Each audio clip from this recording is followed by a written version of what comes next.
7th Kerala Science Congress is scheduled to take place at the Kerala Agricultural University, Thrissur, from February 7 to 10, 2025, with the focal theme, Technology Transformation for a Green Future. This grand event will feature 9 memorial lectures, technical sessions, interactive sessions for postgraduate students, walk with scientists, a startup conclave, a national science expo, and SciSol. The memorial lectures instituted to honor visionary pioneers in science and technology are a highlight of the Science Congress. Of these, 7 lectures are being organized as a prelude to the Congress in collaboration with institutions across Kerala, while 2 will be held at the Congress venue itself. Today, we gather for the 6th in the series, the Thanu Padmanabhan Memorial Lecture, organized in association with the Cochin University of Science and Technology. Before we begin the memorial lecture, let us take a moment to delve into the activities and contributions of the KCST. Kerala State Council for Science, Technology and Environment, popularly known as KSCSTE, was constituted in November 2002 to encourage and promote science and technology related activities in Kerala State. Over the past 2 decades, KSCSTE spearhead the science and technology activities of the state in general and its own R&D centers in particular. With its headquarters in Thiruvananthapuram, 8 R&D centers, 3 grant and aid institutions, 2 centers of excellence are functional under the council. KSCSTE is also designated as the special purpose vehicle responsible for executing the 3 science parks in the state. Sophisticated Test and Instrumentation Center at CUSAT Cochin, Community Agro-Biodiversity Center at MS Swaminathan Research Foundation at Wayanad, and Integrated Rural Technology Center at Palakkad are the grant and aid institutions of KSCSTE.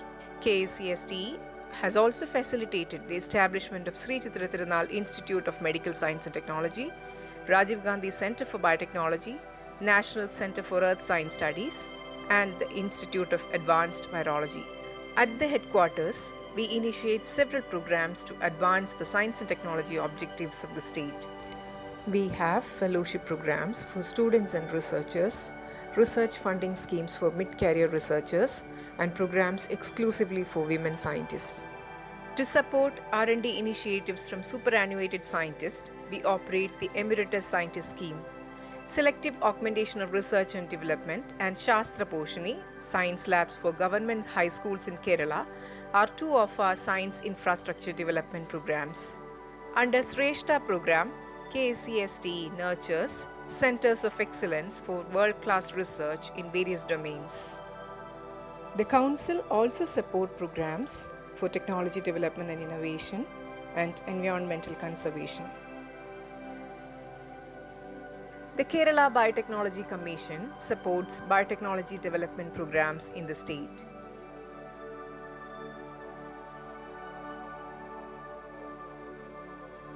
Activities of the Patent Information Cell and the Intellectual Property Rights Information Center, Kerala, facilitate IP awareness and patent-related activities.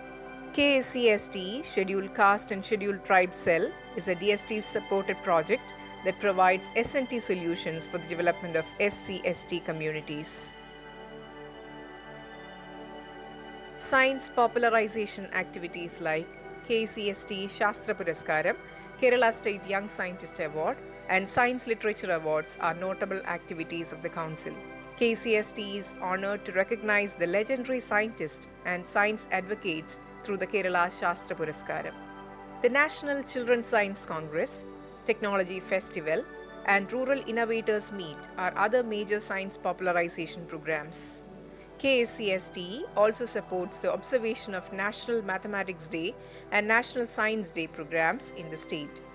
Kerala Science Park is a new initiative facilitated by KSCSTE for R&D development in the state.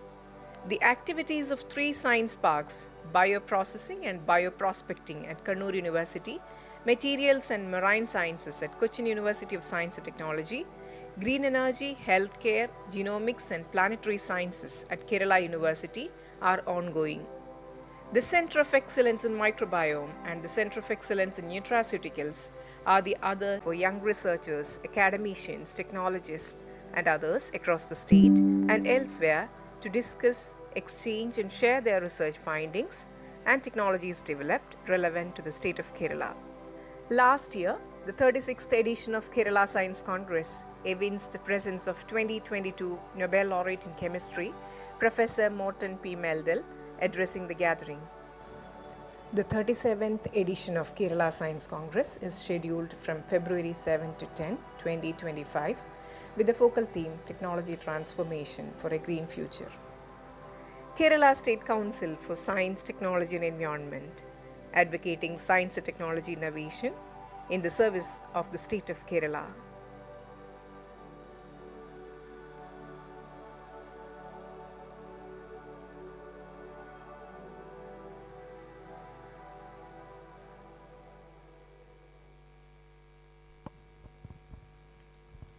May I request our esteemed dignitaries, Professor Dr. M. Junaid Bushiri, Honorable Vice Chancellor of Cochin University of Science and Technology, Professor Dr. Annapurni Subramaniam, Director, Indian Institute of Astrophysics, Bengaluru, Dr. C. Arunan, Dr. Binuja Thomas, and Dr. Alton Anthony, Head of the Department of Physics, Cochin University of Science and Technology, to occupy their seats on the dais.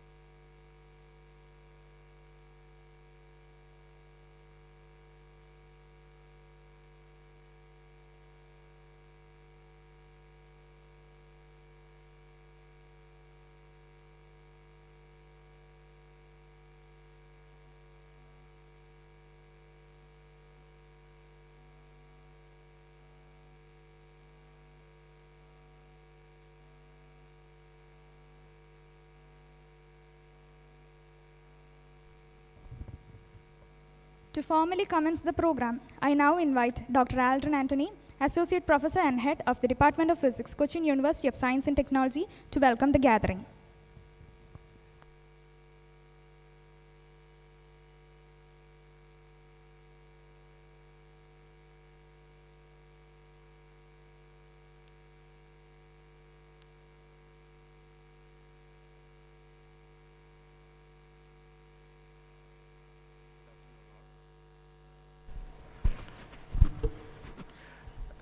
Good afternoon, all.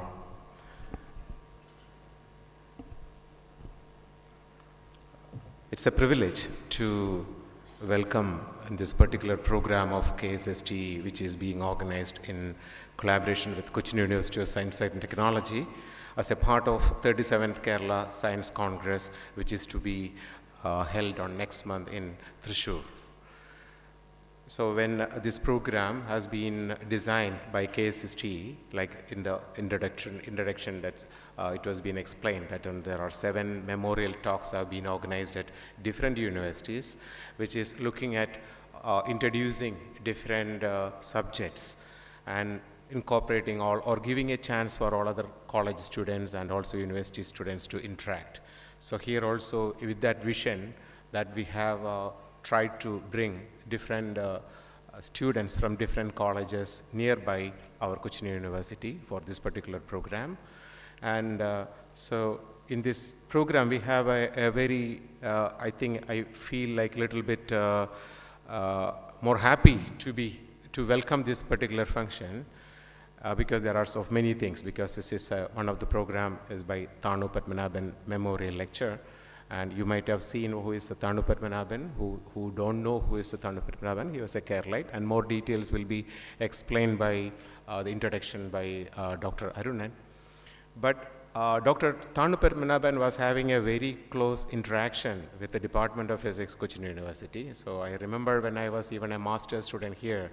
So he used to come over here, he was working that time in Inter-University Center for Astronomy and Astrophysics, and used to stay here for many days for different colloquiums or different workshops. And he was used to be a regular visitor to the Department of Physics and also to Cochin University, and he was known to many of other people here. And so this particular event, and also we were having a lot of interaction with the Thanu Padmanabhan in terms of research. Students used to go to Ayuka and also the faculty. And for example, one of our faculty, Professor Titus K. Matthew, he is also actively was working on the models of Thanu Padmanabhan, where Thanu Padmanabhan in his late years was working on thermodynamical system of universe. And I think currently also Professor Titus Matthew and his students, they are working on this area.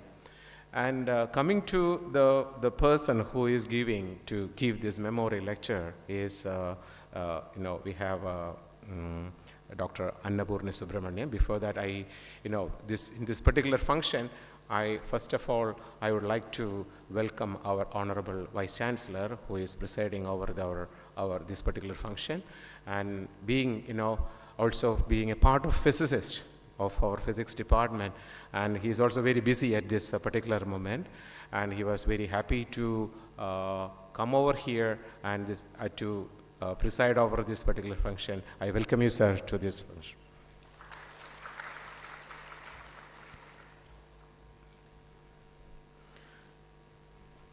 So next is our, I would like to welcome our chief guest, and Dr. Annapurni Subramaniam. Just now when I was coming by car to this auditorium, she was mentioning she got admission to physics department CUSAT years back, and at the same time she got also admission to IIT Madras. So obviously she chose to join at IIT Madras. Maybe our Cochin University doesn't have that flagship of Annapurni to be our former alumni. But so in one way, it was a very something very goosebump moment for me also to hear that she was also once got admission to the Department of Physics at CUSAT. And so when I look into Dr. Annapurni's the career, something which I come across, or I used to come across earlier, was there was a book published by Indian Association of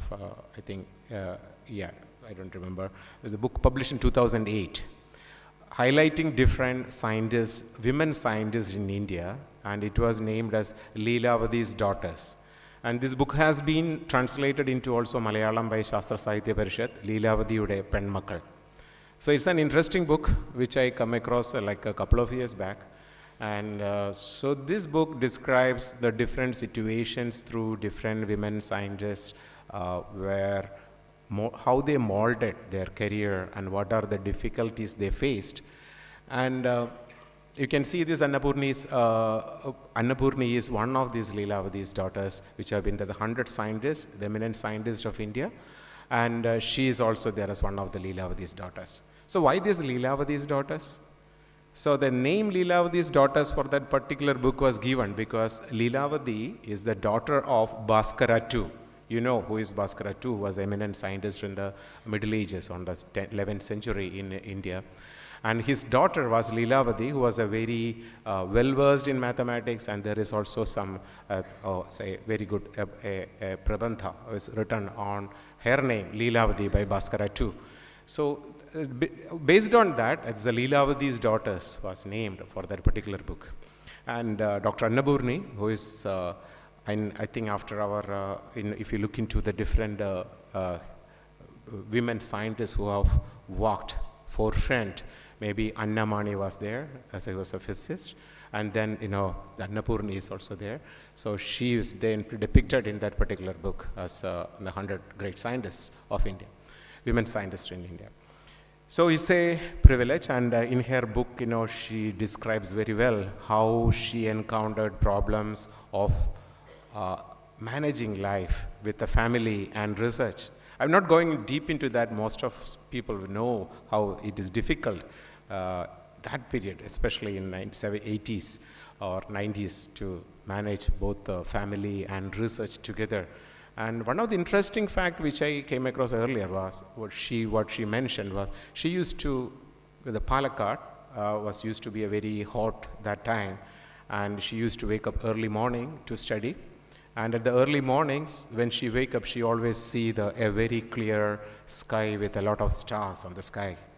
So she was very curious to learn about these stars in the sky, and there was nobody nearby to explain what are these stars, what are these constellations. So she used to visit to the library, influence the librarian to get the paper cuttings of the Hindu newspaper, and then she used to study these stars, and that was the period that she started having a passion towards the stars or space.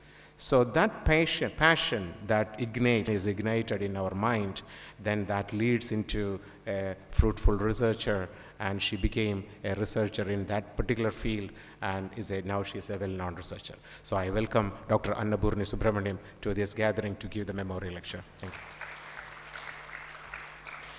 So next I would like to welcome the KSST, who is instrumental in organizing this particular event, and we have Dr. C. Arunan, who is the principal scientist at Kerala Science KSST. I welcome Dr. Arunan to this event. So next I also welcome Dr. Binuja Thomas, who is also the principal scientist at KSST, and I welcome Dr. Binuja ma'am to this. So next I would like to welcome all of you here, all the professors, all the staff, all the students, research scholars, and all the students who have come from other neighboring colleges. Welcome you all for a very interesting lecture in the afternoon, and thank you. Thank you, sir. May I now request Professor M. Junaid Bushiri, our Honorable Vice Chancellor of Cochin University of Science and Technology, to deliver the presidential address. Dr. Annapurni Subramaniam, Shri Aldrin Anthony, Dr. Arunan, C. Arunan, Dr. Binuja Thomas, and important dignitaries participating in this event. Welcome to all, and very warm good afternoon to one and all assembled here. We know that Kerala Science Congress is going to be held in Thrissur in next month. It is the 37th edition of the Kerala Science Congress. Of course, we have different science and technology agencies in India. Particularly, we know that Department of Science and Technology, which used to organize several these type of science events, and also Indian Science Congress Association. It is an association which used to organize the national level science event annually. And several state governments are also having science organizations or science and technology department like Kerala State Science, Technology and Environment. But it is a notable thing is that in each year, Kerala KSCST used to organize the Kerala Science Congress. So it is a unique thing what we could have to observe with respect to the state level science and technology agencies is concerned. Actually, they used to give a lot of promotions for the innovators as well as the students and participants, and related to several things. I am not going to much describe about the activities of the Kerala State Council for Science, Technology and Environment. But this year, they made a deviation from their conventional way of organizing this event, Kerala Science Congress. KSST also organizes several these type of meeting. Of course, this type of lectures from the eminent speakers are also they used to organize as part of Science Congress with the main event. We know that there are a lot of sessions will be there, and every students or participants, they won't get an opportunity to interact with the scientist, and also to hear they won't able to attend their sessions. So this is also a unique initiative from the Kerala State KSCST to organize separate invited talk with a particular theme. I'm very happy and I'm very thankful as being the Vice Chancellor of the Cochin University to Kerala State Council for selecting Cochin University to host this important event in Cochin University, particularly in the name of the well-known scientist, Padmasri winner and Professor Thanu Padmanabhan. As mentioned by the Alderman Antony, as far as our department is concerned, Professor Thanu Padmanabhan is always used to associated with the research activities of the Department of Physics. Of course, I'm not belongs to their area of research, but of course, I used to attend the talks delivered by him. We know that Padmasri Thanu Padmanabhan is well-known figure, international figure in the field of astronomy and astrophysics, and formulated several theories related to the stellar evolution and death of a star and cosmology and so many areas. He is also the recipient of the prestigious Infosys Prize, and also he was a recipient of the prestigious Indian Scientist Award, Shanti Swarupa Bhatnagar Award. So this year, anyway, we have very lucky to have a good speaker.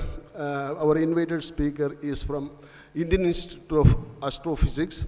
You know that it is a well-known, well-reputed international institute which is situated at Bengaluru.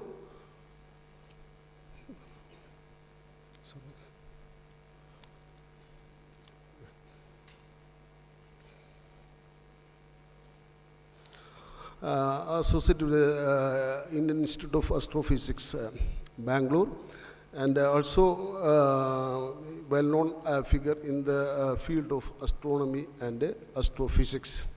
And we know from the biodata, Professor Annapurni Subramaniam is also from Kerala, belongs to Palakkad, and did master course in Victoria College at Palakkad, and also associated with our department, particularly some PhD co-guidance with the Professor Kuriakos sir.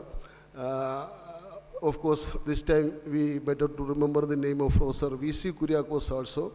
He is also contributed a lot for the development of our Department of Physics and to establish our Department of Physics, particularly in the area of the astrophysics and astronomy. So because our department is most of the people are working in other areas related to other sub-areas of physics, but in order to have a recognition and establish our university to a certain extent to the astronomy and astrophysics, Professor V.C. Kuriakos is also made a lot of contribution, and our speaker Annapurni Subramaniam is associated with Professor Kuriakos sir. So I hope this event is a very colorful event, and particularly the students will enjoy the talk because all of you are waiting for the for hearing the words from the Professor Annapurni Subramaniam. So I am not taking much more time from all of you. I wish all the best for the initiative taken by the Kerala State Council for Science, Technology, Environment for this new initiative. I wish all of you to enjoy the world of physics with Annapurni Subramaniam. Please, I request the students to interact with our distinguished speaker. I wish all the best for all of you and the KSST and our speaker. Thank you all. Thank you, sir. Let me invite Dr. C. Arunan, Principal Scientist, KCST, and Joint Convener of 37th Kerala Science Congress, to give an introduction to Professor Thanu Padmanabhan and also to introduce today's speaker, Professor Annapurni Subramaniam.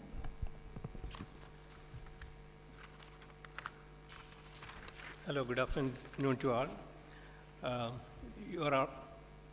You know that 37th Kerala Science Congress is going to be held in Thrissur at Agricultural University, starting from 7th February to 10th February next month. And as part of the 37th Kerala Science Congress, we have 9 memorial lectures, and 7 will be conducted before actual Kerala Science Congress. And already we conducted 6 memorial lectures so far, and 2 more, one is today and 1 more is in a couple of days. And 2 memorial lectures will be at the venue. That is Professor M.S. Valyathan and M.S. Swaminathan's memorial lectures. Let me come to my duty to introduce Dr. Thanu Padmanabhan and Professor Annapurni Subramaniam. Professor Thanu Padmanabhan, he was an Indian theoretical physicist and cosmologist whose profound contributions have left an indelible mark on the realms of gravitation, structure formation in the universe, and quantum gravity. Professor Padmanabhan was born on March 10, 1957 in Trivandrum. Professor Padmanabhan, he embarked on an illustrious academic journey that saw him publish nearly 300 papers and reviews in international journals and authored 10 books in his areas of expertise. His pioneer work extended to the analysis and modeling of dark energy, revealing a keen intellect and sought to unravel the mysteries of the cosmos. Notably, he envisioned gravity as an emergent phenomenon, enriching our understanding of fundamental forces shaping the universe. Professor Padmanabhan's academic trajectory began at the University College, Trivandrum, where he earned his BSc and MSc degree in physics. His prodigious talent manifested early when, when he was in BSc class, he published his first paper. Subsequently, he pursued his PhD at TFR and then joined there as a faculty member after completing his PhD degree. A distinguished career unfolded at TFR, where Professor Padmanabhan held various faculty positions until 1992, punctuated by a year at the Indian Institute of Astronomy, Cambridge, in 1986 to 87. Relocating to Indian University Center for Astronomy and Astrophysics, IUCAA, Pune, in 1992, he has served as its dean for academic programs for admirable 18 years. Beyond his academic pursuit, Professor Padmanabhan generously shared his knowledge, serving as adjunct faculty at esteemed institutions like TFR, the Harish Chandra Research Institute, Allahabad, the Raman Research Institute, Bangalore, and ISER, Pune. His commitment extended to chairing influential committees, including the Time Allocation Committee of the Giant Meter Wave Radio Telescope of NCRA and the Indian National Science Academy's National Committee, where he played a pivotal role during the International Year of Astronomy 2009. As a testament to his dedication to science communication, Professor Padmanabhan delivered over 300 popular science lectures and authored more than 100 articles. He creatively engaged with young minds through a comic strip series, The Story of Physics, aimed at school children. Notably, to commemorate the International Year of Astronomy in 2009, he co-authored IYA Astronomical Diary 2009, showcasing his commitment to making astronomy accessible to all. Professor Thanu Padmanabhan's exceptional contribution to the field of theoretical physics were acknowledged through numerous prestigious national and international awards, underscoring his profound impact on the scientific community. Among these recognitions are the Kerala Shastra Puraskaram in 2021, instituted by Kerala State Council for Science, Technology and Environment, the M.B. Birla Memorial Award in 2019, the Homi Bhabha Lecturer at UK in 2014. In 2019, he further enriched the literary landscape with The Dawn of Science, Glimpses from History for the Curious Mind, co-authored with his wife, Ms. Srimati Vasanthi Padmanabhan. Professor Thanu Padmanabhan's legacy lies not only in the annals of theoretical physics and cosmology, but also in the hearts and minds of those who inspired through his profound intellect and passion for scientific exploration. And we are fortunate to have Professor Annapurni Subramaniam to deliver the Thanu Padmanabhan Memorial Lecture. Dr. Annapurni Subramaniam, an accomplished astrophysicist and the director of Indian Institute of Astrophysics, Bangalore. Hailing from Palakkad, Kerala, she began her academic journey at Victoria College and later earned her PhD in 1996 from the same institute where she is now the director. Her doctoral research focused on star clusters and stellar evolution, setting the foundation for a remarkable career. Dr. Subramaniam's work spanned a wide array of topics in astrophysics, including star clusters, galactic structures, star formation, and stellar population. She has made significant contribution to the understanding of Magellanic Clouds, two satellite galaxies of the Milky Way. Her research also delves into classical B stars and young pre-main sequence stars, offering new insight into how stars are born and evolve. Throughout her career, she has held several roles at the Indian Institute of Astrophysics, starting as a research fellow and eventually becoming its director. She is an active member of International Astronomical Union and has contributed to several prestigious projects. Her remarkable contributions to science were recently recognized with the Vigyan Shri Award in 2024 under the Rashtriya Vigyan Puraskar scheme. Dr. Annapurni Subramaniam's journey serves as a testament to the power of dedication and curiosity in pushing the boundaries of human knowledge, and she continues to inspire the next generation of scientists. Thank you. Thank you, sir. Let me now invite Professor Annapurni Subramaniam to deliver the Thanu Padmanabhan Memorial Lecture.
Namaskaram, good evening, and welcome all, and thank you for coming to my lecture. And I thank CUSAT and the Kerala Science and Technology STE for inviting me for giving this lecture. And for me, it's an honor to give the lecture, which is named after Dr. Thanu Padmanabhan. He's also one of the people who were the shining lights when I was a student, and learned a lot from his lectures, interaction with him, talking to him, discussing with him, etc. Here I'm going to talk to you about cosmos and its building blocks of stars and galaxies.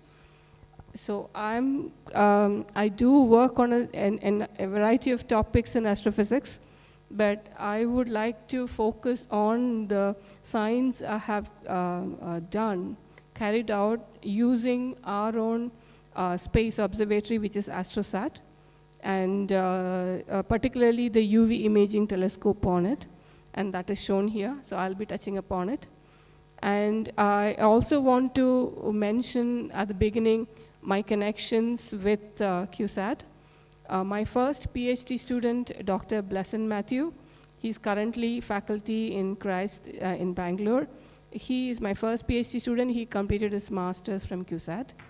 And following which, Bhavya, who was a PhD student with Dr. Kuriakos, And she was very keen to do her PhD in star formation and use Indian telescopes and do data and analysis, etc. So I collaborated in that project, and Bhavya completed most of her studies in star-forming regions and young stars, etc. And I also have come here to give talks and also regarding certain discussions on one of the major mega science projects in which India is involved in, that is the 30-meter telescope project. I'll touch upon that project a little bit. In that connection, I also want to mention that though Dr. Thanu Padmanabhan, we call him as Paddy. I mean, it's very difficult for me to say Dr. Thanu Padmanabhan. We always refer to him as Paddy. So Paddy was so a visionary that he actually went out of the way to support and make sure that a mega project like the 30-meter telescope is actually sanctioned by or approved by the government. So we had several discussions with him, and he actually have put in his thoughts and discussed with the higher-ups in the government to bring in confidence and also to approve the project, the 30-meter telescope project. So that I wanted to mention in that context. So I'll begin the talk with a few slides on Paddy's contribution. I should acknowledge at this point that I'm not an expert in the area of Paddy's work. I, in fact, as a student, used to run away from classes on general relativity or, gravitation or cosmology, which is the last thing I would like to do. I always was mesmerized by the stars and the instruments and the telescope. So I would always like to dirty my hands and work with the instruments rather than sitting with and solve the equations. Do I often do that? But I would prefer dirtying my hands with the instruments. So that was my passion. So I would start with the slides, and if you have any more questions, I'm sure there are experts in the audience and in the department who would be willing to discuss with you more on those topics. So moving forward, maybe I'll just explain to you in this plot. So in this plot, I would like to have a little more reduction in the light on the stage. This is exactly what happens when you have light pollution, right? So you can't even see what is there, the fine features on this slide, which are the faint stars. And also that happens to the sky because right now you would have gotten a lot of messages in social media, including Instagram or WhatsApp or forwards, n number of forwards saying that there's a planetary alignment, and you can actually see all the stars aligned together through a telescope. That's not at all true, but what's true is in the evening sky you can see 4 planets with naked eye, which is very splendid, right? So in the east you have two planets, Venus and Saturn. Overhead is Jupiter, and the east you have Mars. So 4 of them you can see at one go around 7 o'clock. That's fantastic. But even if you want to see them properly, you need properly clear sky and with less light pollution or minimal light pollution, which is not the case these days. So I wish we have good observing areas where we can see night sky and stars, and at least some of us get inspired. And even we have people, not the scientists, but also the people who do poetry or paint, etc., get inspired by the night sky. It's not just the scientists. So I wish we have such good skies to see as well. So in this plot, I have plot together the stars which I have studied from these are called globular clusters. These are galaxies called different types of galaxies called jellyfish galaxies. I'll talk about it. And this is the instrument which is actually launched in 2015 and completing about 10 years in orbit. Moving forward, Paddy's, I just summarize his early career contribution. So he has contributed to statistical mechanics of gravitating systems, particularly he found them particularly fascinating. And these published in the Theoretical Physics reports in 1990, it is not only found useful by the astronomical community, but also by the condensed matter community who are interested in statistical mechanics of long-range systems. His work on the 0-point length, which is the Planck, he calls it the Planck length, of space-time based on general theoretical arguments and also well-designed thought experiments. This groundbreaking idea has parallels in several modern approaches to quantum gravity, This is published in 85 and 97, etc.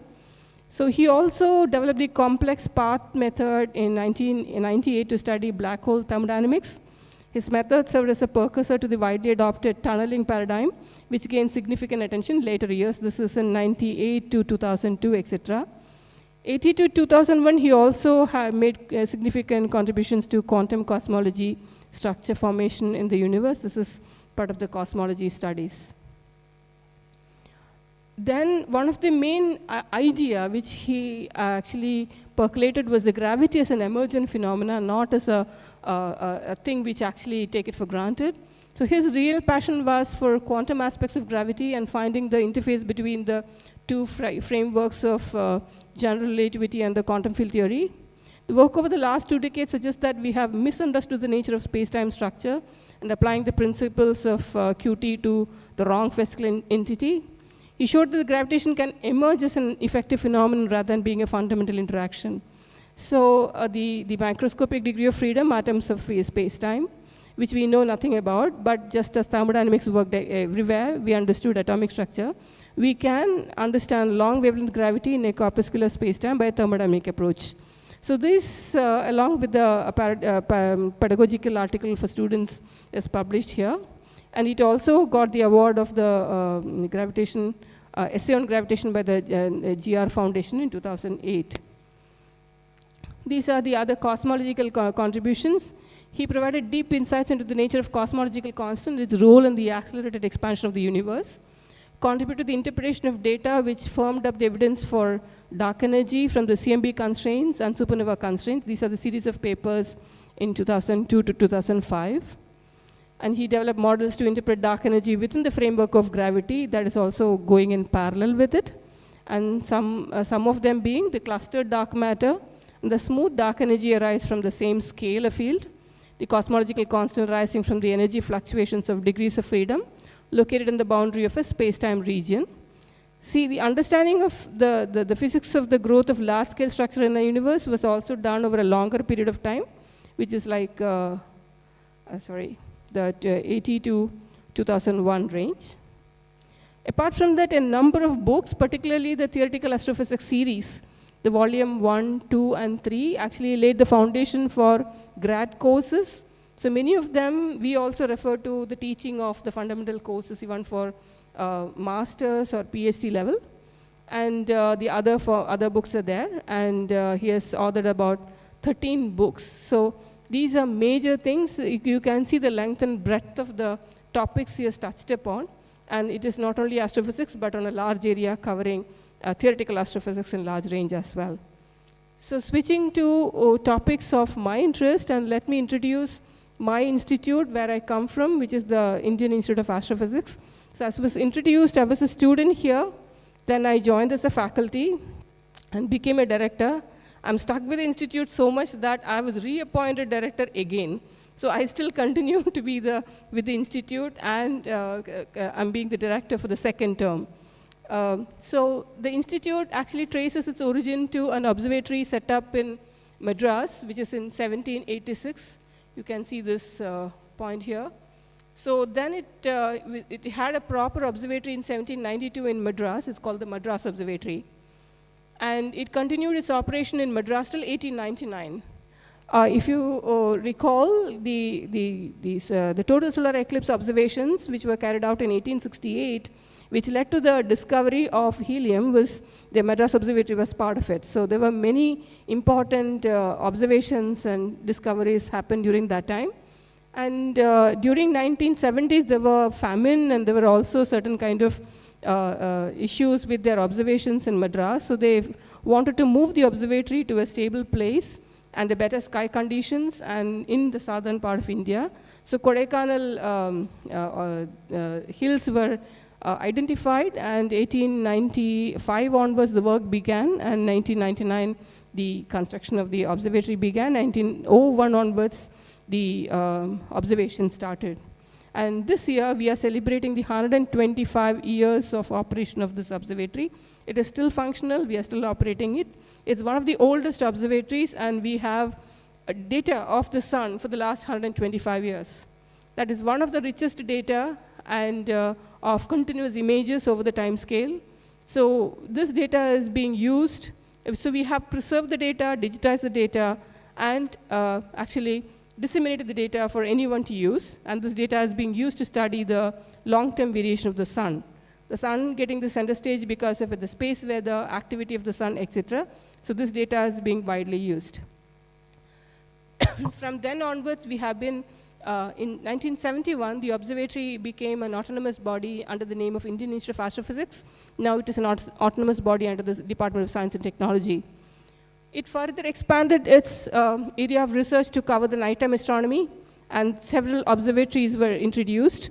And we have several field stations as of today, the Kodaikanal being the oldest one. We have the Venubapu Observatory in Kavalur in Tamil Nadu, which is near Vellore in Javad Hills.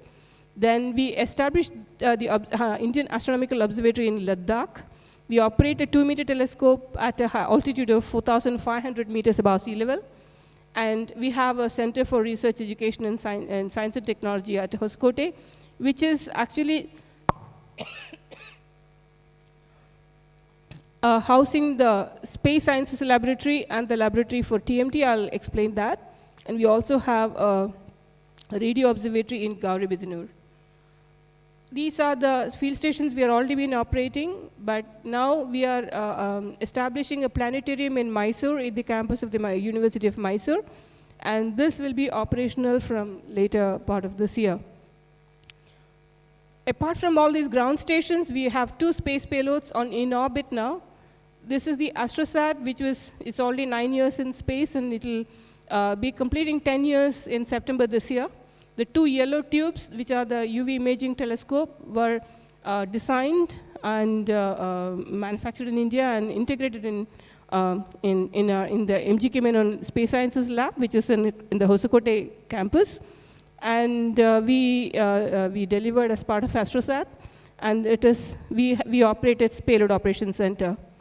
The next payload we have delivered from the same science lab is the coronagraph, which is flying on the Aditya L1, which has already completed 1 year of its observations in the L1 point, and the first data release has already happened a few weeks early this month, actually.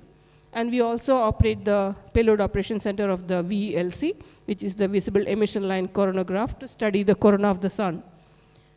India signed a partnership with the observatory, TIO, for the 30-meter telescope project. The India TMT Coordination Center is hosted by IAA, which is a 1,300 crore project. It's a 1,300 crore project over 10 years, but we are in the extension period. The delivery is 70% of it is in kind, where industry is developing a lot of components, and we are delivering them.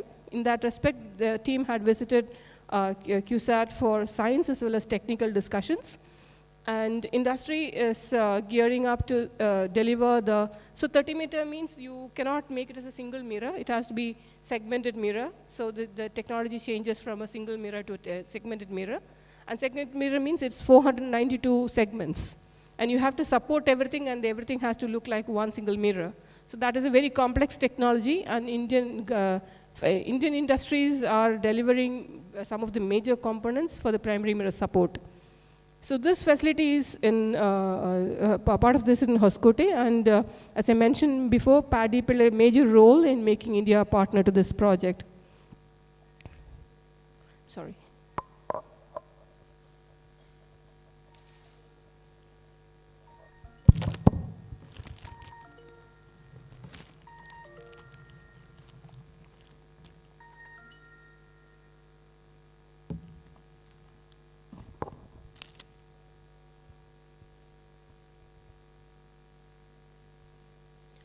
So coming to the AstroSat, this is a space mission it's like an observatory. When you say space mission, you can either put an instrument in space or multiple instruments in a particular payload so that it can do multiple things. So when you have multiple instruments on it, it normally acts like an observatory, not like a single instrument in space. Now, one thing you should understand that if you want to make an instrument which is capable of making a measurement on your lab, on a tabletop, on your laboratory, You can always design it. You can make mistakes. You can change it. You can augment it. You can replace the components and do whatever you want. If it breaks, the broken parts can be replaced. But in space, it is not possible. So you have to design the instrument in such a way that it survives the launch and the harsh environment in space, and it functions the way you expect it. If something is not working, you should know why it is not working or what is the remedy for it. So always the space instruments are difficult to design, and also it takes a lot of tests to go through so that you doubly make sure, triply make sure that nothing fails when you launch and put it in orbit. And you should know how to operate it from a distance, not that you always go and touch it kind of a thing. So it's not an easy thing to learn for us because we have never done it before. So this is the first time many of the institutions partnered in AstroSat did it. But it was so thoroughly done, all the reviews, all the checks and everything, corrections were done so properly that everything worked as a textbook. And I was the calibration scientist on UV imaging telescope. I had not done any UV or space instrumentation before that. All knowledge I had was working on a ground-based telescope. But I knew what a telescope should do. So the expectation was, I don't know what path I take, but I know where I should reach. So based on that, I worked with the team and found the methods where they can reach there and learned a lot in this process. So my message is that there may be many things in astronomy or in your career, whichever path you take, you'll be doing it for the first time. You don't have to be scared about it. Many of the things are done for the first time. Take a leap and go ahead. So for me, it was a very big learning experience. And this actually has a suite of instruments, starting from hard X-ray to visible, UV visible. And it is from LAX-PC to CUSAT to SXT to UVIT. So I'll be focusing on the ultraviolet imaging telescope, the basics of it, and the science I have done from that. So this is also a large collaboration. ISRO was responsible for the bus, spacecraft, and mission, and the control, the mission operations. TIFR delivered the SXT, LAX-PC, and CCT, part of CCTI. IA was part of the main institute in UVIT. IUCA participated in a couple of them. PRL was part of UVIT initial stages. RRI was part of LAX-PC. And two foreign institutions, the Canadian Space Agency and University of Leicester, they were part of two instruments. And some of the electronics came from abroad. Otherwise, it's mostly Make in India mission. So what happens when you start off with an instrument? Either it is ground or in space. You have a science specification. This is the science you want to do. This is the measurement you have to make. This is the measurement with this much of accuracy I need to make. So if you want to do that, you need to design your components and give specifications of how do you know that this is the specification of an integrated instrument you make. So in astronomy, what is the specifications you're looking for are what it will do. It will take pictures, which are called imaging, or you do spectroscopy, or you do measure polarization. What is it you're measuring? So it is the mode of observation. Most of them are imaging mode, but UVIT also does some amount of spectroscopy. Now, what kind of optics do you use? So you can see that in the optics, this is a two-mirror system. This is a conical foil. So it is a collimator. This is a coded mask. So when you use instruments which are across energy levels, this is the UV to X-ray, and incoming photon energy is very different. So the sensing mechanism, the techniques by which you detect the photons of various energies are different. So that means that you need to understand a lot of engineering, a lot of techniques, a lot of technology has to be understood to figure out how do you focus X-rays. Focusing X-ray is a miracle, actually. It's not at all easy. So how do you focus X-rays? So in certain range, you can still focus. So XXT is trying to focus X-rays. But on the other hand, the high energy X-ray you cannot focus, you barely can detect it. So you can just confine it by coded mask. And also similarly, the instruments are very different, like the detectors are very different. The efficiencies are different over here. So why do you have this table? To set out your targets. And this table also comes into play when you actually have achieved making the instrument. Because at the end of the day, after you make the instrument, you have to prove that you have reached where you started off with. Your science people will ask you, did you reach that? Otherwise, or else, and over and above, the accounting people will ask you, what was the money used for? Did you actually achieve the goals? So now the public also asks, okay, you set out for this experiment, did you reach that? Did you reach your science goals? So these are the numbers you have to verify at some point of the mission, sometime when the instrument is deployed, and prove that, yes, we have achieved these goals we are set out for, and the money which is invested in this program is going to be used in a well scientifically productive mission. So that is the idea over here. And so these are the important numbers shown here. So you can see that this is a half a degree field. The UVIT has got a half a degree field. And another important thing is the difference between geometric and effective area, which talks to you about the efficiency of the system. So this is the design, which you have 2 telescopes, and one uses for the far UV, and the other for near UV and visual. And so this is the design, and you basically integrate it, and this is the 2 realized system. Now you might ask me, why am I so making a fuss about 2 tubes being made? You can make tubes without any problem. Many telescopes are being made. What is the fuss here? The most important thing is it's an ultraviolet telescope. What is different in ultraviolet here? Can you detect ultraviolet on the ground? I'm very sure that most of the people, 90% of the people, are all sleeping and not just kind of dozing off, listening to me. So can you tell me why? Can you detect the UV on the ground? Ultraviolet photons on the ground? Anyone?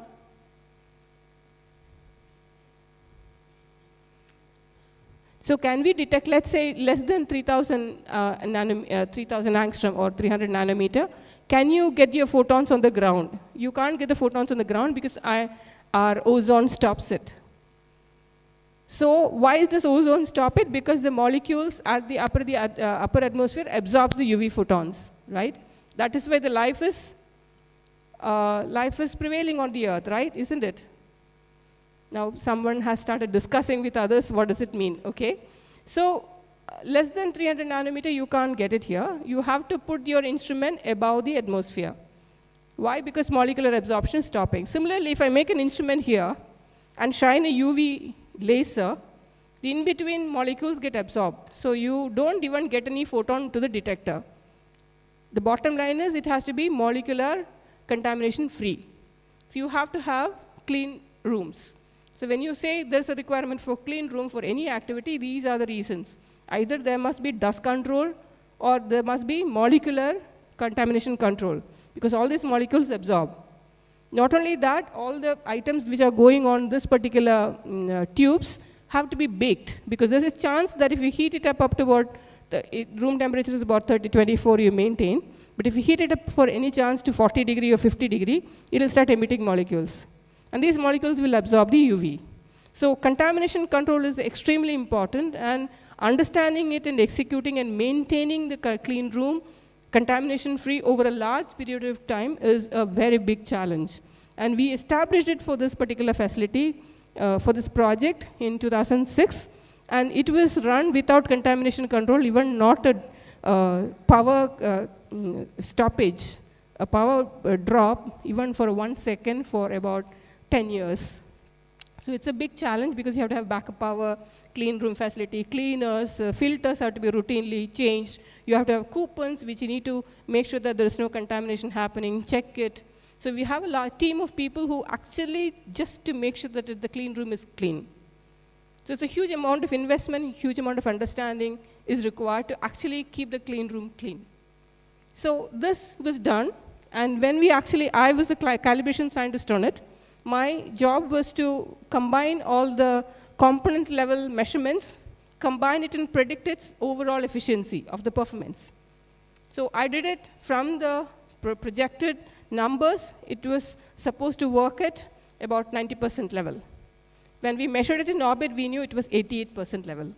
So the measurements, not only that your predictions have to be correct, your measurements have to be correct, and you have to make those measurements in the orbit again and confirm it. So it's a series of tests you have to do. So these are the kind of things we have, and there's another thing which I was mentioning to you about. When you make the instrument, you have to make sure that the instrument works in orbit. So how do you make sure that? These are called environmental tests. You have to make the instrument go through something called a shake test and a thermovac test. So once you shake it to the G level, the gravity level where during the liftoff time, all the components should survive. Nothing should break. No connector should break. No, the joint should break. Nothing should break. And the glass should not break. So all the junctions should be perfect. It is designed to withstand that load, G, but still you have to make sure that when the manufacturing is done and delivered, it should work. If it breaks, you can't replace. That's the idea. And also during these thermal cycles, nothing should break down. Only after clearing, you have something called an engineering model. You clear everything. Only after clearing, you can even start integrating your flight model.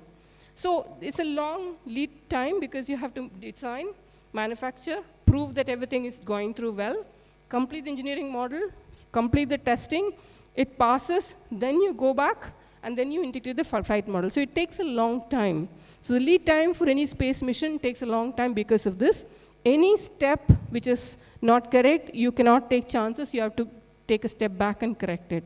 And if you see a mission or an instrument working fine in the space and the environment, it's a lot of work and a lot of time gone behind that. So these are some of this handling instruments, because we delivered only the instrument, but there are a lot of things which you have to do it in the lab to make sure that delivery happens. You have to have testing equipments, you have to have handling equipments, protocols, all these wires. So the engineering team had to do a lot of learning to actually come up to that stage and deliver it and make sure that all these numbers are met. So when you actually have to do the calibration, you can say that you have to make the optical test lab, etc., etc. And on top of that, electronics testing also happens. So these are some of the pictures from the thermovac facility. And this is the vibration fixture. No, vibration fixture is here. And here is the entire vacuum tank, because the space is in vacuum. So you have to decontaminate the huge vacuum tank, and the entire test carried out under that.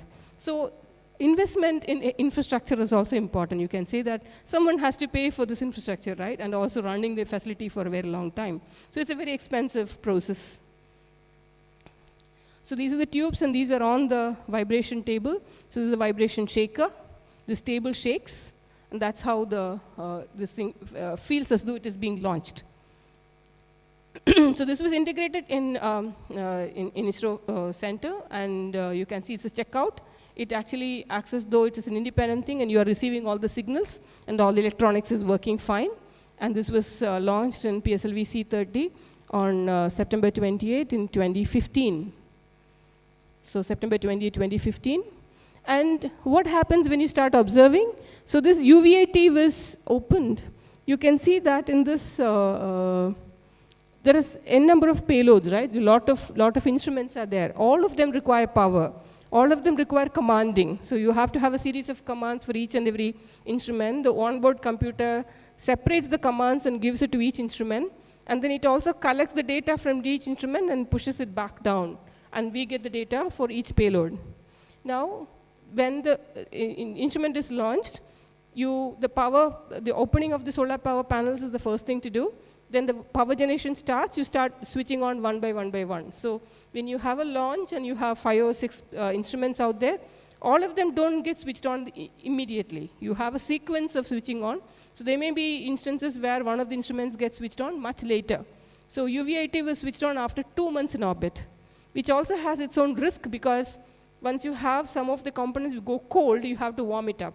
So they may not come alive, but you have to make sure that it comes alive. So everything went well, and it was, so I was the one who decided which are the observations to be carried out in the first 6 months, in which sequence, and I also have to check all the commands so that right filters, light exposure times, right commands were given, before you get into the automation process. Once you check everything is working fine, all the command modules are working fine, then you put it as a sequence, and then the regular observation starts. So this is one of the observations to prove that everything is working fine. You can see this jittery thing. So this because of the spacecraft drift, As well also there is an algorithm to shift the photons around so that the detector doesn't burn out. So you can see that after the de-drifting, the algorithm post-processing, you can see that this image is exceptionally good compared to the previous NASA image, and this is the ground image of this particular galaxy.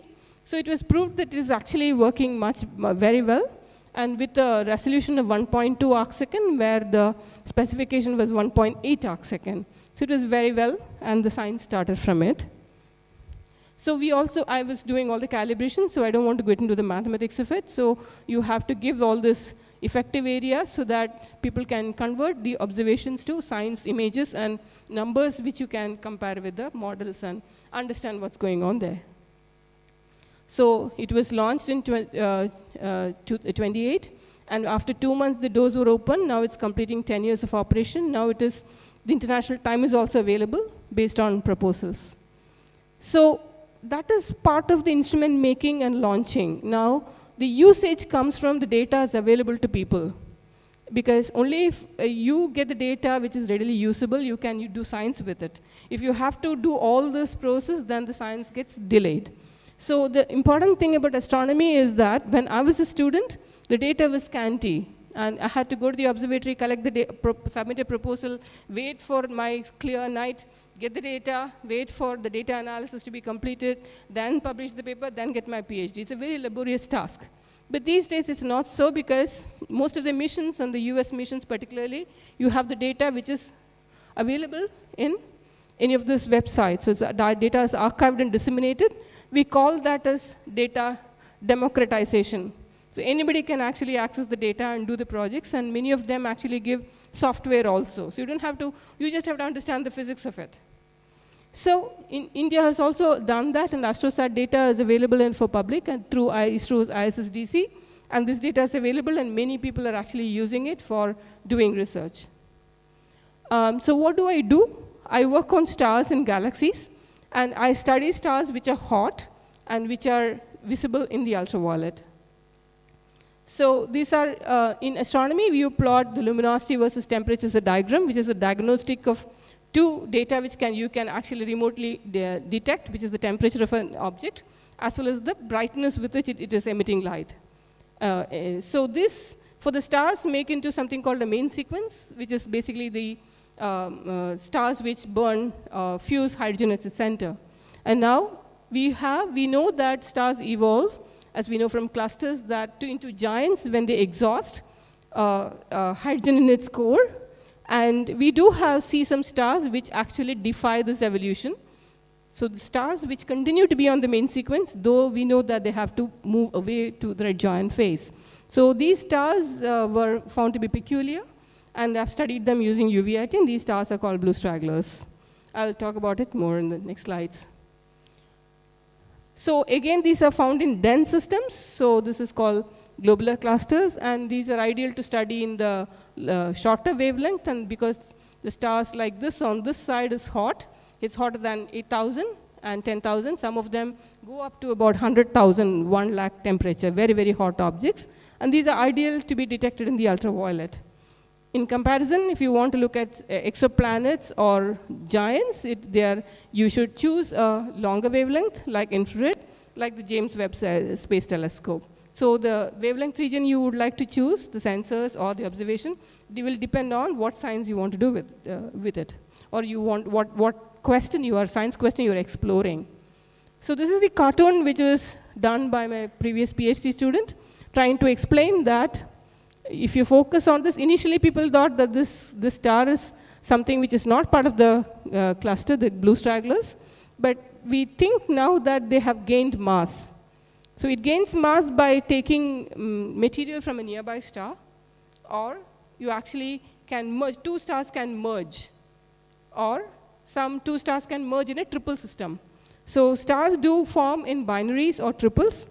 Nowadays, with the gravitational wave detection, etc., binaries are extremely important in all mass scales. So even triples are extremely important because binary merger gets accelerated when it's in triple systems. So understanding them becomes more important. This is in the low mass regime. But these also end up in having mass getting enhanced not just by in the formation stage, but after formation also it can increase mass. So when you have two formation scenarios, one is when two stars merge, you get a single star. But if there are two stars which are actually eating up each other, then you have remnants. So if you detect remnants, then you can actually see the formation pathway. So our idea was to find the binary, which is actually the white dwarf, which can be detected in the UVIT. If it's a single star, you will not have a white dwarf. So we developed two mechanisms called the specular energy distribution through multi-wavelength. And the idea was that if you have two stars in the binary system, one star evolves and becomes a white dwarf, but in the process transfers the mass, and the other star becomes a blue straggler. But we also found that it can happen within the main sequence, leading to something called blue lurkers, which was known after the study. So it's a new discovery. And so this was one of the first results from AstroSat, and it was in 2017, and it was widely publicized. So we have in this series, we have studied a lot of open clusters, and we have about 16 or so publications, and a number of PhD students have completed their PhD, and there are students who are doing masters also have completed their work in this. And so there are still tools which are put in the GitHub available for the fits, the analysis, the error estimation, etc., etc. So one of the important work we have carried out in this is the detection of white dwarf, which are hidden behind a star, which is otherwise not detectable. And they're very faint, only UV can detect it. And the same star we also have used to understand the pulsation. So it's called astroseismology. So this is an independent verification of the results we have obtained in the previous one. And this is also led by a master's student, Nagraj. We also have some very interesting results from a cluster where a star is towards its end state being a planetary nebula. So when you see this group of stars, you will think that you'll be able to detect the final stages very easily, but it's never seen. You will see either the end state as a white dwarf or the main sequence star, nothing majorly in between. But how a star becomes a white dwarf through a planetary nebula, we cannot catch in it's the smoking gun. So in this particular image, you can actually see the cluster along with the planetary nebula. And the analysis actually shows that this is a member of the cluster and is actually evolving. So in the UV, you can detect it. In the optical, you can't detect it this way, because the nebula around it is basically ionized material, is actually quite tenuous, and you can get this nebulosity only in the UV. We also have basically fundamentals of stellar evolution says that you can either have stars over here or stars over here, which is basically white dwarfs. These are, when the single stars evolve, these are the only locations you can actually find. But we have a lot of stars in between coming up, which is not allowed by standard stellar evolution. The only way it can be there is only because of binary evolution, where its evolution the mass gets altered. So the mass alteration results in that ending up in stages where it is not allowed by single star evolution, and we have uncovered it because we have found them as a companion to normal stars. So in the process, it loses mass. It's basically what you mean is that the boundary conditions get altered through its life. And that's the only reason by which it falls on here. And this was a discovery because we were finding them in companions to these stars. We also have now students and researchers from BITS Pilani leading this, because it's like you develop a technique, a data analysis technique, and the science questions. Some people can actually take it up and move forward. So their group is moving forward with it.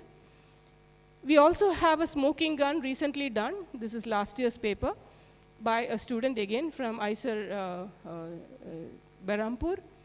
We discovered the star, which is actually a processed material, because when I say some star, it ate up some other star's material. How do I prove that?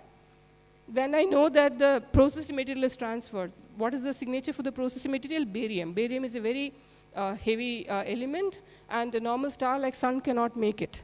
So several nuclear reactions have to be happened on the surface of the star to get it done. Interior of the star, it comes to the surface, and the other star eats it up, so you get the barium on it. And along with that, we also see the remnant of that, from the material it was eaten up. So this is the smoking gun, and then this was published later. So these are the recent results which we have got from. We also carried out another survey using globular clusters, which is called a survey. And these are the students who worked on it. And so why do we need UV to study these stars is because in globular clusters, as you know, there are a large number of stars in a very small volume. So this is a unique place where stars actually collide.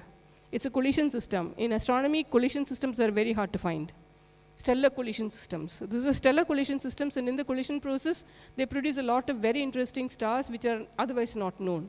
And these mostly reside in the central regions. And you can see these clusters which are in the optical, they're very dense. And getting to the center of these systems are very difficult.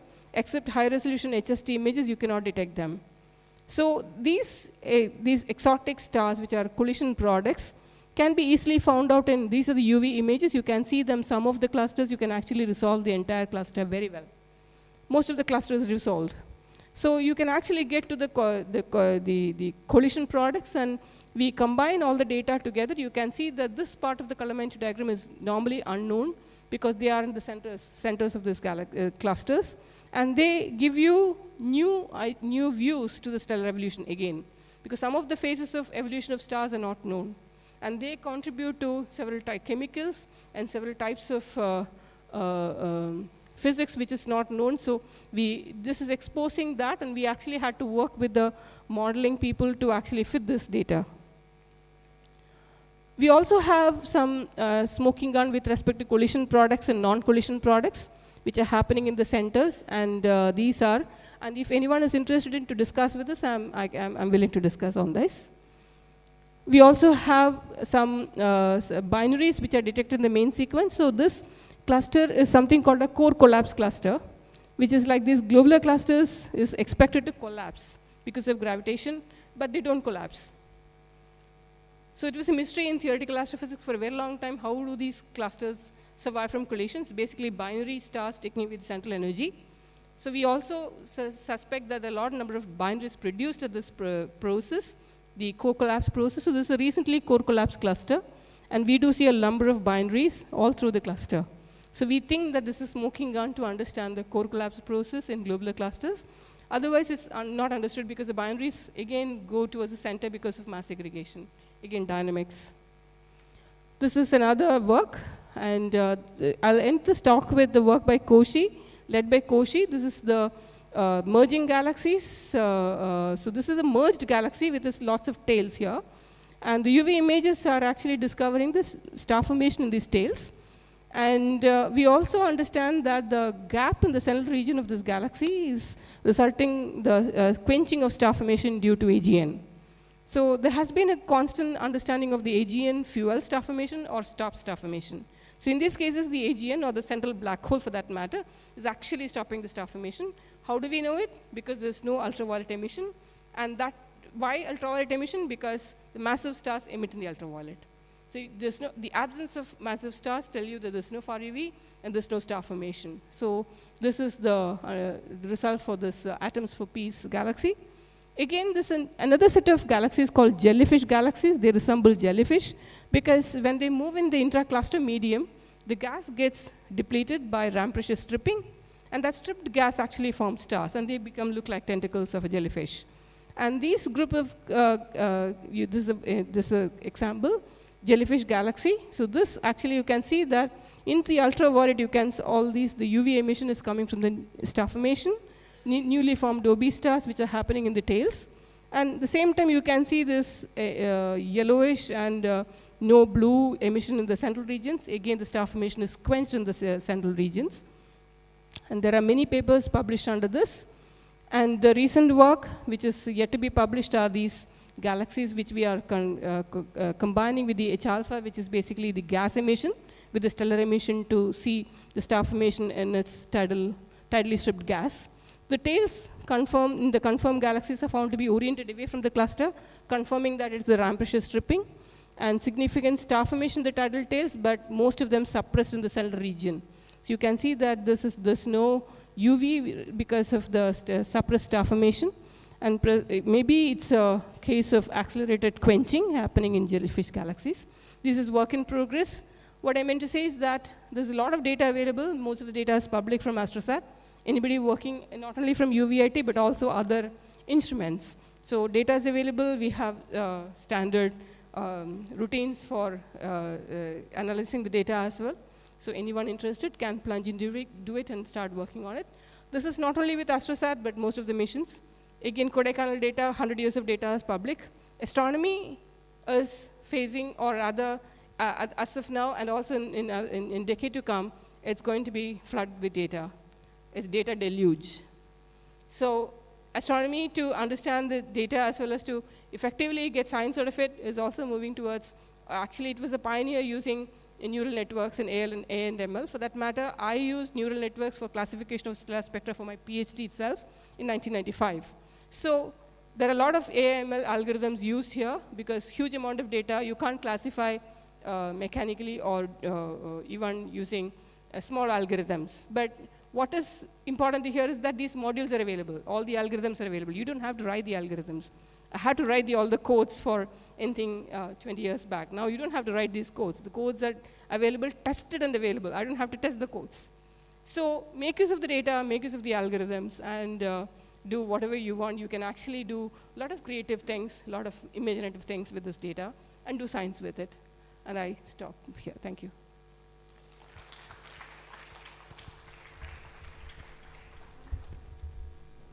Is there any time for questions? Or?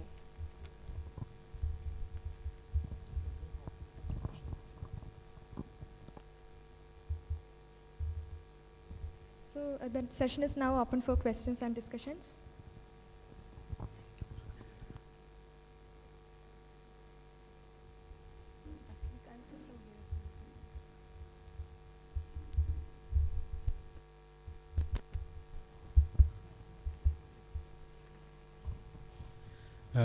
Madam, I have a small question. It was interesting. In India, we make X-ray telescopes and so. You mentioned about.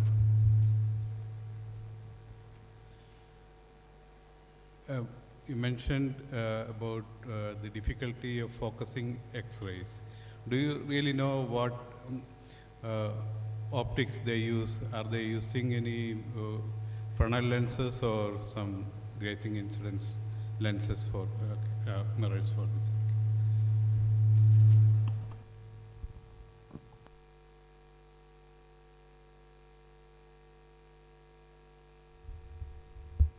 Yeah, so the question was that what is the difficulty in focusing X-rays and what is being used for focusing X-rays? Is that right? Did I hear you correctly? Yeah, thanks. So yes, this is difficulty in focusing X-rays because it goes through. So normally it is used as a grazing angle incidence. In the case of SXT, they used aluminum foils, and actually grazing angle was it was basically guiding the X-ray to a certain regions. So you can actually have grids and foils of concentric foils and make sure that they fall within that region. So that is, it's very difficult to confine it to that region, and then only some spatial resolution you can get, whatever mechanically possible for these grids. So that was used in SXT.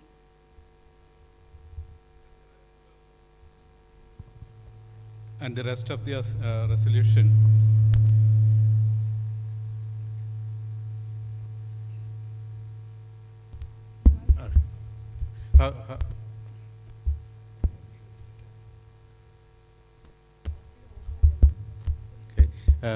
How do you ensure the resolution? Is it through some image processing later on? To ensure resolution for this? You have to, in X-ray, what happens is you have a certain effective area. You're looking at an object.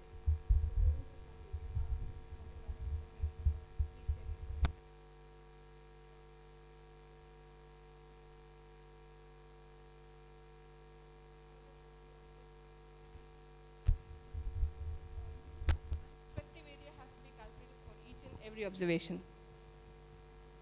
Yeah, so effective area, and depending upon where exactly it's located, has to be calculated for X-ray observations. But in the case, that is only for focusing X-ray, that is the imaging observations, which is in the soft X-ray.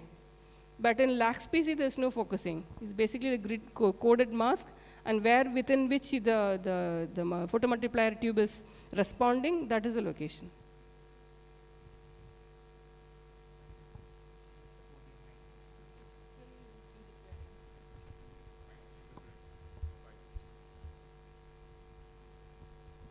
Madam, during the second slide or third slide, you mentioned about an instrument which is used by Aditya L1 project. Is it designed by your institute, and at what stage of the project are you using this? In the second slide or third slide, you showed an instrument which is used for Aditya L1.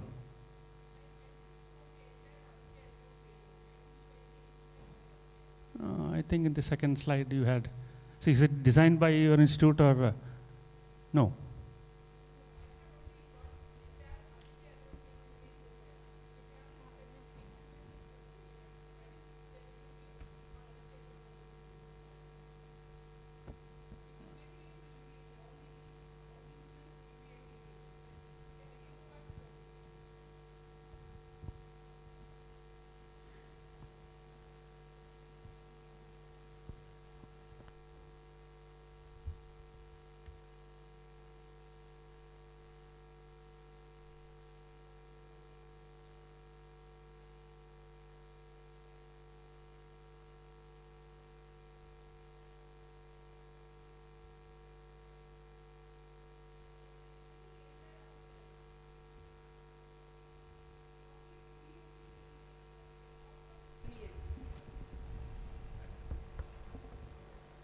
Yeah, the top one is the VLC, but this is the entire Aditya L1, which has got all the other 6 payloads also.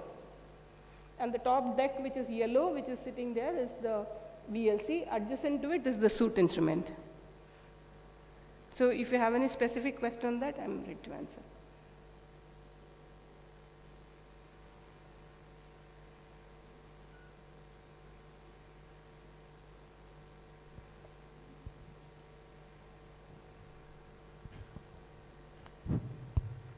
Madam, thank you for a very nice, informative talk. So in the last spell of your talk, you said that a lot of data is available and people are welcome to work on it. So maybe students from computer science background, they also wanted to work and apply AI and ML related algorithms. But how to validate all these findings? I mean, there are a lot of algorithms available, and we can apply the data on these algorithms and we can find out some results. But to verify it or to validate it, so how that is been done? Yeah, so I'll give you an example of a particular project which is completed by, again, one of the master student, which is basically ARM ML clustering algorithm based. It is to, if you have these clusters, I think I have a picture of the clusters here. These clusters, you can see them. They are actually, I'm showing the central regions of these clusters, but these clusters in the galaxy dissolve and become part of the galaxy. So they actually get tidally disrupted, and tidal forces actually make it have tidal tails. We call it as tidal tails. So how do these, many of the clusters are known to have tidal tails, even the galaxies have tidal tails, right? So this, how do the tides work on it, how do you make the tidal tails? You can have theories, but then you have to detect in the observations to actually see what is happening over there. Even the gravity, what is gravity, is MOND acting over it, all these will need observations to validate. So what we do is that we have a large data set, which is covering a large part of the sky. Previously, large coverage was not available. Now with surveys, you have a large coverage. Even with the large coverage, I didn't have a computer who will actually, entire data can be, put into the RAM. It was not available. Now that is also available. So we take the data, and the central region of the cluster, we know it is a cluster. So use that as the training algorithm. And then you use various clustering algorithms as KPeak or DBScan or something like that, and then you put conditions for it to make sure that it looks like your cluster. So you have a data which is actually true that object it is, and then train it and keep some of it as the testing data. And then you train it on the larger database and then use the once your algorithm is ready, you use this testing to validate the process and then run it onto the data sample. And these data are all homogeneous and ready to plug into the algorithm. Okay. So you have training sample, you have a testing sample, and you have a large data to work on also. Yeah. Okay. Thank you, madam.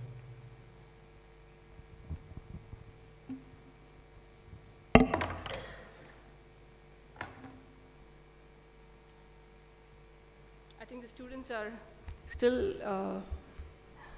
digesting, or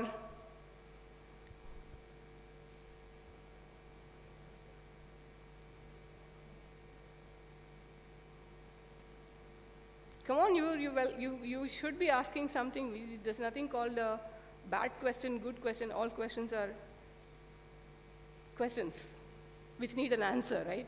Yeah.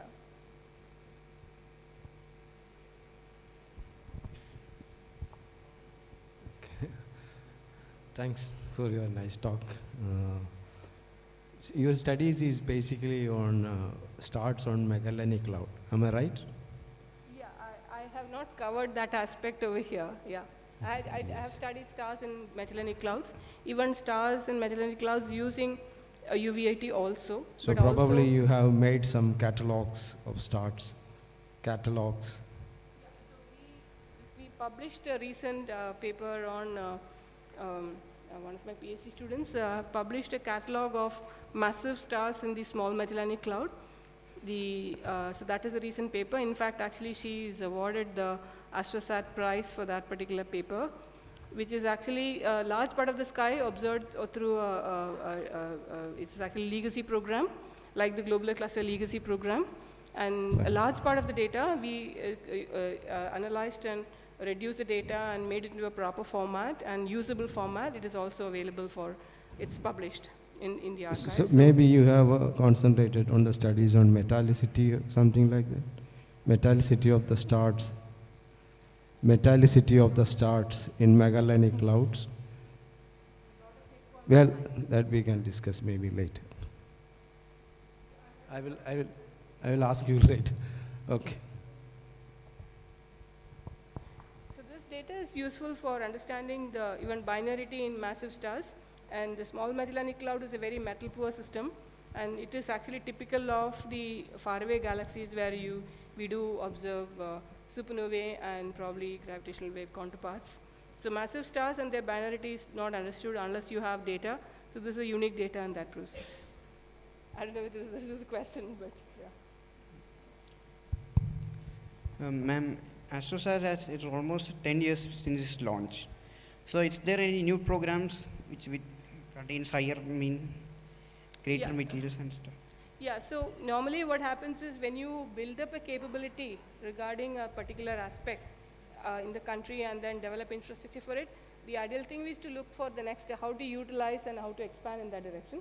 So there was a call for proposals for astronomy missions in 2018 by ISRO after 3 years of launch of AstroSat. Several proposals were submitted and a few of them were shortlisted to go to the next phase. One of it, which is in the line of UV imaging telescope, was a mission called, an idea called INSIST, which is basically a spectroscopic and imaging capability, larger mirror. The idea was that if you can do so much of science with a moderate resolution, you should be able to do much better science with a higher resolution, and spectroscopic data was also needed to understand more about what we have found from here.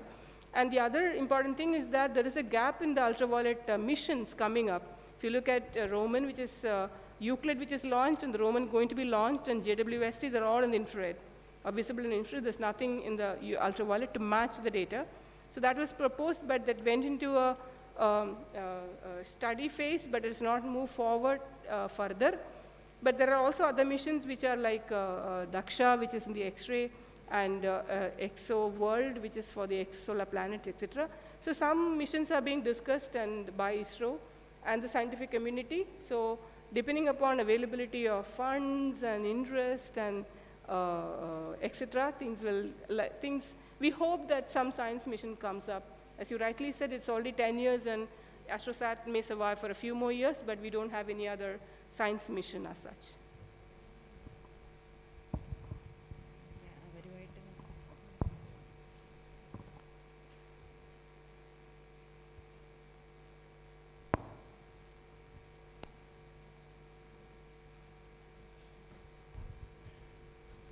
Thank you, ma'am, for a very informative talk. I have done my BSc project on exoplanet. So I take my data from the NASA archive, exoplanet archive. So you mentioned about a archive provided in India. So is any exoplanet data available in the archive?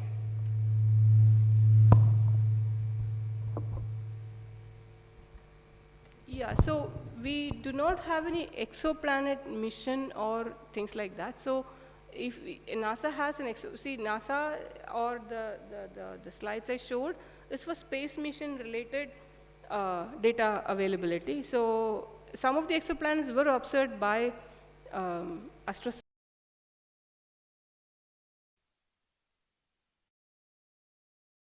You can search and you can actually download them from the ISSDC. There are some exoplanets observed in the UV. So that you can download, but it depends on what kind of a data you're looking for. You're looking for a UV data or an X-ray data or spectroscopic data from ground base. So these are specific websites for multiple things. But there is a beautiful, beautiful project called Virtual Observatory. It's beautiful because you actually combines all the data of a particular object across all, right? I don't care whether it's observed from ground or space. All I want is data, right, on that object. So this was the idea. But if you go to any of this Simbad and look for it, all the data available, but you need to know what object you want to look for. Once you know, it will tell you what are the objects. And now you also have algorithms which you can place the images, place the data one over each other, and you can see it. You can at least see what all things have given you data. That thing is already there, like the tests, but it's all mainly for ground missions. Sorry, space missions. The ground missions are lagging behind in the terms of putting out the archived data because pipelines are not ready. The main thing with space missions is at the time of the launch, the data pipeline has to be ready so that the data can be released. But no such boundaries are given to the ground-based observatory where the pipelines keeps going on, changing, modifying, etc. But now things are changing and they're also putting out the data, like our Kodaikanal archival data is public, like that. So if there's any public data from ESO VLT, you can use it. So ESO also has archives, NOAO, US ground-based also has archives. You can look for them also. But from India, there's limited data. Yeah.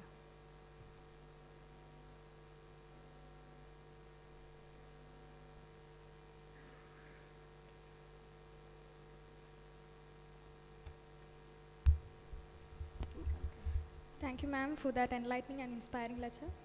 As a token of gratitude, we would like to present a memento to the esteemed speaker, Professor Annapurni Subramaniam. May I invite Dr. Aldrin Anthony, Associate Professor and Head, Department of Physics, Cochin University of Science and Technology, to present the memento to Professor Annapurni Subramaniam.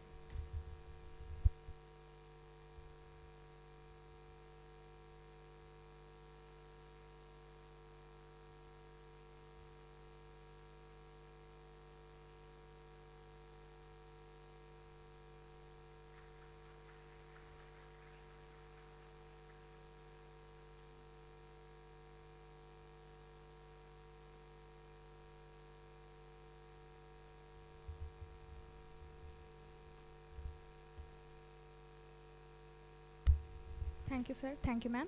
To conclude today's session, I invite Dr. Binuja Thomas, Principal Scientist, KCSTE, and Convener, FTML 37th Kerala Science Congress, to deliver the word of thanks.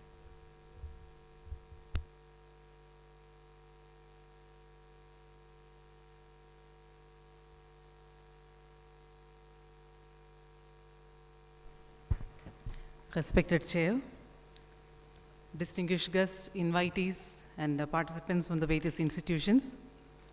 It's indeed a great privilege to be part of Thanu Padmanabhan Memorial Lecture, organized in association with Cochin University of Science and Technology. In fact, this concept of organizing the programs, memorial lectures in association with various universities, that was initiated by Member Secretary, Professor A. Sabu, and we started the journey with E.K. Janaki Ammal Memorial Lecture in association with the University of Kerala on 6th December.